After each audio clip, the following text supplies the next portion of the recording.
ভাঙাড়ির দোকানে থাকা ভাস্কর্যটির ঠাঁই হচ্ছে উত্তরবঙ্গ জাদুঘরে। মুক্তিযোদ্ধার ভাস্কর্য কোথাও স্থাপন করতে না পেরে বিক্রি করা হয় ভাঙাড়ির দোকানে। কয়েক বছর ধরে মুক্তিযোদ্ধা দুটি ভাস্কর্য বানিয়েছিলেন রাজশাহী বিশ্ববিদ্যালয়ের গ্রাফিক ডিজাইন, কারুশিল্প এবং শিল্পকলার ইতিহাস বিভাগের অধ্যাপক আমিরুল মোমেনিন জসি। কোথাও স্থাপন করতে না পেরে শেষে ভাঙাড়ির দোকানে নামমাত্র মূল্যে ভাস্কর্য দুটি বিক্রি করে দিয়েছিলেন তিনি। সম্প্রতি নগরীর বিনোদপুর বাজারের এক ভাঙাড়ি ব্যবসায়ী আমিরুল মোমেনিনের স্টুডিও থেকে ভাস্কর্য দুটি কিনে এনেছেন। এমন খবর মিডিয়ায় ছড়িয়ে পড়লে পুনরায় তিনি তার ভাস্কর্যটি তার স্টুডিওতে নিয়ে আসেন। আমি 10 থেকে 12 বছর আগে, আমার মনে হচ্ছে 10-12 বছর আগেই হবে, নওগাঁ জেলা পরিষদ থেকে একটা কাজের অর্ডার হয়, কিন্তু সেটা জেলা পরিষদ সরাসরি আমাকে কাজটা দেয় না। একজন কন্ট্রাক্টর এসে আমাকে বলে, স্যার আমার মান্দাতে উপজেলাতে দুটো মুক্তিযুদ্ধ ভাস্কর্য করবো, তো আপনি যদি একটু করে দেন ভালো হয়। তাই বললাম আমার মতো করে করবো, তো কন্ট্রাক্টর বলে, স্যার আপনার মতোই করবেন, আপনাকে কি আমরা কাজ করে দিতে পারি? তাই বললাম ঠিক আছে, নওগাঁ জেলা যেহেতু আমার জেলা, নিজের জেলা যেহেতু, সেহেতু আমি মুক্তিযুদ্ধ ভাস্কর্য করবো। তোমার যেহেতু 6 ফিট লম্বা করতে হবে, কিন্তু আমি এটা আমার মতো করে করবো, তুমি খরচ তোমার যেটা বাজেট যেটা আছে সেই বাজেটেই আমি করে দেবো। তো আমি করতে করতে 18 ফিট উঁচু হয়ে গেল ভাস্কর্য দুটো, এবং আমি ভাবলাম বাংলাদেশে যেহেতু স্টেনলেস স্টিলের কোনো ভাস্কর্য নেই, এবং এটার প্রতি এই ভাস্কর্য প্রতিস্থাপন হওয়ার পর হলে এর গায়ে যে আলো রিফ্লেকশন হবে, এটা আলাদা একটা মর্যাদা দিয়ে ভাস্কর্য, একটা আলাদা একটা ডাইমেনশনও তৈরি হবে। এই কারণে আমি স্টেনলেস স্টিলের ভাস্কর্য তৈরি করি। তো পরে এই তৈরি হওয়ার সাথে সাথেই দেখি যে ছাত্ররা এবং ওই কন্ট্রাক্টরও নিজেও ফেসবুকে ডাউনলোড করেছিল আমাকে না জানি। তখন অনেক সাড়া পড়েছিল, ভাস্কর্যগুলো নিয়ে বেশ হইচই পড়েছিল আর কি। তারপরে এর আগে আমি সাঁওতাল ভাস্কর্য করেছিলাম 5 বিবি ধরঞ্জি ইউনিয়নে, যেটা এখনও আছে। ওটা অনেক বড় ভাস্কর্য, মানে বাংলাদেশ সাঁওতালদের ভাস্কর্য কেউ করেনি। আমি 4জন ভাস্কর্য, 4জন সাঁওতাল মারা গেছিল ধরঞ্জিতে একসঙ্গে, না সিধু কানু, ওটা তো অন্য। মুক্তিযুদ্ধের সময় 4জন সাঁওতাল মারা গেছে, সেই তাদের যেখানে তাদের লাশ দাফন করা হয়েছিল, তো ওরা কবর দিয়েছিল আর পোড়ায়নি আর কি, তার উপরেই ভাস্কর্যটা তৈরি হয়েছে। এটা হলো ধরঞ্জি ইউনিয়নে 5 বিবি জেলে, 5 বিবি উপজেলায় আর কি। তো ওরা করার পরে ওরা সবাই মানে একটা আলোড়ন সৃষ্টি হয়, এবং এই ভাস্কর্য বানানোর জন্য আমার অর্ডার আসে আর কি। তারপরে একদিন ও এসে বললো, স্যার সারা তো করছো ঠিকই, কিন্তু একটা ঘটনা ঘটে গেছে। কী ঘটনা? বললো যে স্যার আমাদের সরকারি শিডিউলে ওই স্টেনলেস স্টিলের ভাস্কর্যের কোনো শিডিউল নাই, আপনাকে বানাতে হলো সিমেন্টের ভাস্কর্য। আমাকে যদি সিমেন্টের ভাস্কর্য না লাগে তাহলে স্যার আমি বিল পাবো না, স্যার আমি মাঠে মারা যাবো। তার মধ্যে এমন একটা কথা বললো, তুমি শেষ সময় এসে আমি ভাস্কর্য স্থাপন করবো আমার জেলায়।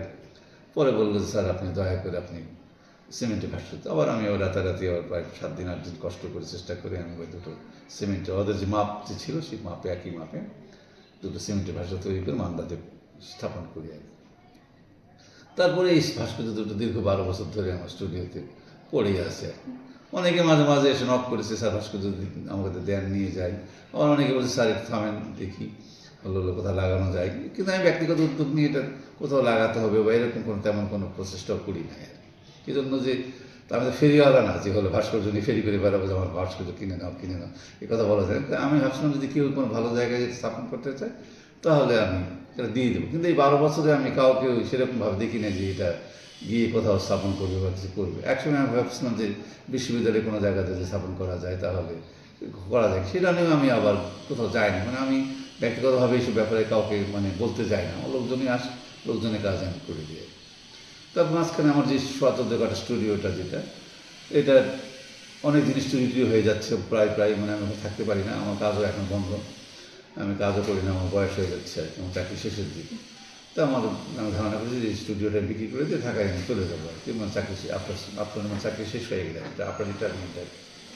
সেই উদ্দেশ্যে আমি আমার যত অস্টেজ ভাস্কর্য, আমার কাছে মহিউদ্দিন জাহাঙ্গীরের ভাস্কর্য এখন আছে মার্বেল পাথরে, যেটা কাউকে দেওয়ার মতো না। কি জন্য যে যখন এটা তৈরি করি তখন আমি যুবক মহিউদ্দিনের ভাস্কর্য তৈরি করতেছিলাম, কিন্তু তখন নর্মাল ডিজি সাহেব ছিলেন, নুরুল হক সাহেব সিলেটের, উনি বলেন না আমি মুক্তিযোদ্ধা ক্যাপ্টেন জাহাঙ্গীরের ছবি আমি নেব আর কি। তার তখন মুক্তিযুদ্ধ যখন ফিরেন তখন মারা যাওয়ার আগে তার গাড়ি ছিল এবং চুলগুলো বড় ছিল, ওই একটা ছবি আমাকে ব্ল্যাক অ্যান্ড হোয়াইট একটা ছবি দিয়েছিল। এই ছবিটা লাগানোর পরেও কিন্তু একটু বিতর্ক সৃষ্টি হয়েছিল যে এটা মহিউদ্দিন জাহাঙ্গীরের ছবি হয় না। পরে ওটা নিয়ে এসে ফেরত রেখেছি, পরে আবার অন্য ছবি করে আবার আমাকে দিতে দিয়েছে। এরকম নানা রকম সমস্যা, প্রতিকূলতা অবস্থা, নানা রকম সমস্যা আমাদের হয় আমাদের। আর আমরা তো কারোর নির্দিষ্ট লোকের কাজ করি না, যখন যে বলে যারা আমাদের কাছে কাজ করতে চায় তাদের কাজই আমরা করে দিই। সেটা কোনো রাজনৈতিক প্রলোভনে নয়, কোনো রকম রাজনীতি এর মধ্যে নয়, কোনো কিচ্ছু না। এবং আমি যে ভাস্কর্যগুলো যখন আমি এখানে রাখবো না, ভাবলাম যে 18 ফিট ভাস্কর্য কোথায় রাখবো, ঘরের মধ্যে তো জায়গা নেই আমার, জায়গাটা বিক্রি হয়ে গেলে আমি কোথাও রাখতে পারবো। তখন ভাবলাম যেটা যদি কেউ নিয়ে নেয়, তখন দুজন ভদ্রকে এসে বললো যে স্যার ভাস্কর্যগুলো আমার দেন। এমন কি কত দাম দিই, বললো স্যার আমরা লোহার দাম বিক্রি করলে যে দাম পান সেই দাম আমরা নিতে, যদি কোথাও আমরা সেট করতে পারি, এরকম কথা বলছি। তা ওরা যে ভাঙারি দোকানের লোক বা ওরা যে নিজে এটা রাস্তার সামনে দাঁড় করে রাখবে, এত বিতর্কের সৃষ্টি হবে, এটা আমার জানাই ছিল না। এবং যে তথ্যগুলো আসতেছে, যেই মেসেজগুলো দেওয়া হচ্ছে, এই মেসেজের সাথে আমার কোনো সম্পর্ক নেই। সেই জন্য যে আমি এরকম মুক্তিযুদ্ধের ভাস্কর্য নিয়ে অবহেলা বা কোনো কিছু, শুধুমাত্র আমি কেটে বিক্রি করতে পারতাম, কিন্তু আমি কাটতে যাইনি এই কারণে যে আমি আমার সন্তানকে আমি তো কাটতে পারি না। এমন কেউ যদি এটা বিনা পয়সায় বা অল্প টাকাতেও নিয়ে যায় কোনো জায়গাতে সেট করে, তাহলেও আমার জন্য ভালো হয়। যাই হোক, গত রাতে আমাকে উত্তরবঙ্গ জাদুঘরের প্রতিষ্ঠাতা আব্রাহাম লিঙ্কন সাহেব, অ্যাডভোকেট আব্রাহাম লিঙ্কন, যিনি ফেলানি হত্যাকাণ্ডের অ্যাডভোকেট ছিলেন এবং অনেক উত্তরবঙ্গে তার একটা সম্মানও আছে, উনি আমাকে রাত্রেবেলা ফোন করে বললেন, স্যার আপনার ভাস্কর্য দুটো হলো ওদের কাছ থেকে নিয়ে এসে আপনার স্টুডিওতে রাখেন, আমি খুব অল্প তাড়াতাড়ি ওটা আপনি নিয়ে আসবো। আমি ওনাকে বলেছি যে আপনাকে এটার কোনো আপনার সম্মানই দিতে হবে, কোনো মূল্য দিতে হবে না, ভাস্কর্যের কোনো মূল্য আপনি দিতে পারবেন না।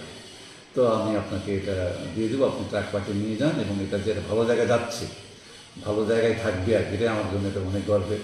এবং উনি কালকে রাত্রেবেলা আমার কথা হয়ে গেছে, উনি অল্প কয়েকদিনের মধ্যেই ওনার বিল্ডিং তৈরি হচ্ছে, বিল্ডিংয়ের সামনে এটা। তো আমি বলেছি যে আপনার এটা শেষ করতে, মানে এটা ফিনিশিং করতে, মানে যদি কোনো জায়গাতে কোনো ত্রুটি বিচ্যুতি থাকে সেটা সব কিছু ঠিকঠাক করে দেওয়ার দায়িত্বটা আমার, কিন্তু আপনাকে এটা নিয়ে যেতে হবে এবং আপনার প্রতিস্থাপনের খরচটা আপনাকে ভালো বহন করতে হবে। তো উনি খুব খুশি হয়েছেন এবং উনি নিজেও, আমার ভালো লাগতেছে যে এটা একটা ভালো জায়গায় মনে হয়। এবং এই যে অনেকেই এটাকে নিয়ে রাজনীতি করার চেষ্টা করছে, অনেকে নানা রকম মেসেজ দিচ্ছে, এর সাথে রাজনীতি, বর্তমান সরকার বা পূর্বের সরকার কারোর কোনো সম্পর্ক নেই। এই সম্পর্ক ভাস্কর্যের সাথে শুধুমাত্র শিল্পীর সম্পর্ক, এর সাথে অন্য বাবার সাথে সন্তানের যেমন সম্পর্ক, এই ভাস্কর্যের সাথে আমার এর ভালো মন্দ, এর খারাপ, এই যদি কোনো খারাপ জায়গায় যায় বা কেটে ফেলা হতো, তাহলে যতখানি আমার কষ্ট হতো, এই কষ্টটা অন্য কারো হতো। সেই জন্য মানুষ এই কথাগুলো একদিন দুই দিন মনে রাখবে, তৃতীয় দিন আর মনে রাখবে না। এই কষ্টটা আমার কষ্ট, আমরা ধীরে ধীরে ভাস্কর্য তৈরি করে যখন একটা ছবি যখন তৈরি করি, সেই কষ্টটা আমার নিজের কষ্ট। এবং আমার মনে হয় যারা এটাকে নিয়ে ভুল বুঝছেন, যারা মনে করছেন যে শিল্পী এটা নিয়ে ব্যবসা করছে, রাজনীতি করছে বা স্ট্যান্ডবাজি করছে, এই কথাগুলো একেবারেই ভিত্তিহীন, এর কোনো মূল্য আমার কাছে নেই।